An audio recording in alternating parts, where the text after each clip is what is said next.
सीतारामचंद्राभ्याम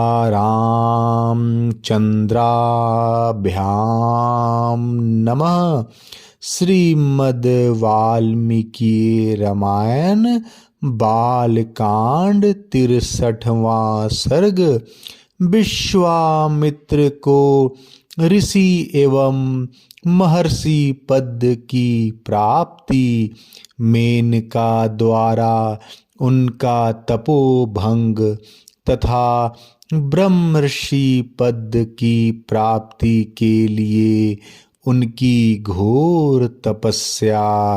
शतानंद जी कहते हैं, श्री राम जब 1000 वर्ष पूरे हो गए तब उन्होंने व्रत की समाप्ति का स्नान किया। स्नान कर लेने पर महामुनि विश्वामित्र के पास संपूर्ण देवता उन्हें तपस्या का फल देने की इच्छा से आए। उस समय महातेजस्वी ब्रह्मा जी ने मधुर वाणी में कहा, मुने तुम्हारा कल्याण हो। अब तुम अपने द्वारा उपर्जित शुभ कर्मों के प्रभाव से ऋषि हो गए। उनसे ऐसा कह कर देवेश्वर ब्रह्मा जी पुनः स्वर्ग को चले गए। इधर महातेजस्वी विश्वामित्र पुनः बड़ी भारी तपस्या में लग गए। नरश्रेष्ठ तदंतर बहुत समय व्यतीत होने पर परम सुंदरी अप्सरा मेनका पुष्कर में आई और वहाँ स्नान की तैयारी करने लगी। महातेजस्वी कुशिक नंदन विश्वामित्र ने वहाँ उस मेनका को देखा। उसके रूप और लावण्य की कहीं तुलना नहीं थी।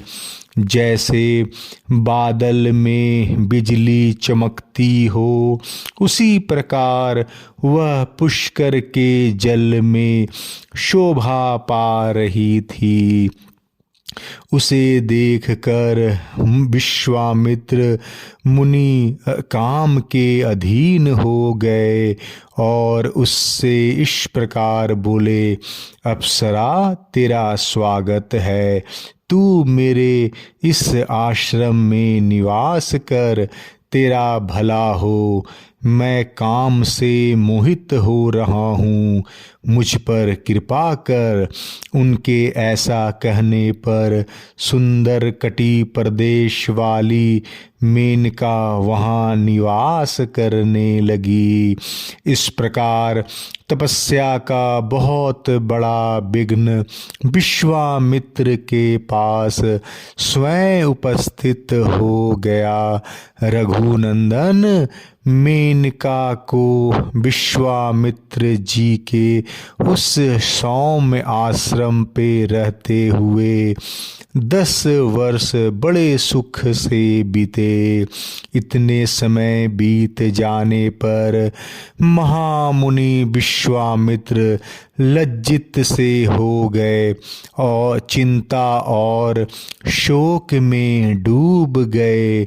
रघुनंदन मुनि के मन में रोष पूर्वक यह विचार उत्पन्न हुआ कि यह सब देवताओं की करतूत है। उन्होंने हमारी तपस्या का अपहरण करने के लिए यह महान प्रयास किया है। मैं काम जनित मोह से ऐसा आक्रांत हो गया कि मेरे 10 वर्ष एक दिन रात के समान बीत गए। यह मेरी तपस्या में बहुत बड़ा विघ्न उपस्थित हो गया। ऐसा विचार कर मुनिवर विश्वामित्र लंबी सांस खींचते हुए पश्चाताप से दुखित हो गए। उस समय मेनका अप्सरा भयभीत हो थर थर कांपती हुई हाथ जोड़कर उनके सामने खड़ी हो गई। उनकी ओर देखकर कुशिक नंदन विश्वामित्र ने मधुर वचनों द्वारा उसे विदा कर दिया और स्वयं वे उत्तर पर्वत हिमवान चले गए। वहाँ उन महायशस्वी मुनि ने निश्चयात्मक बुद्धि का आश्रय ले कामदेव को जीतने के लिए कौशिकी तट पर जाकर दुर्जय तपस्या आरंभ की। श्री राम वहाँ उत्तर पर्वत पर 1000 वर्षों तक घोर तपस्या में लगे हुए विश्वामित्र से देवताओं को बड़ा भय हुआ। सब देवता और ऋषि परस्पर मिलकर सलाह करने लगे, ये कुशिक नंदन विश्वामित्र महर्षि की पदवी प्राप्त करे, यही इनके लिए उत्तम बात होगी। देवताओं की बात सुनकर सर्वलोक पितामह ब्रह्मा जी तपोधन विश्वामित्र के पास जा मधुर वाणी में बोले, महर्षि तुम्हारा स्वागत है। वत्स कौशिक, मैं तुम्हारी उग्र तपस्या से बहुत संतुष्ट हूँ और तुम्हें महता एवं ऋषियों में श्रेष्ठता प्रदान करता हूँ।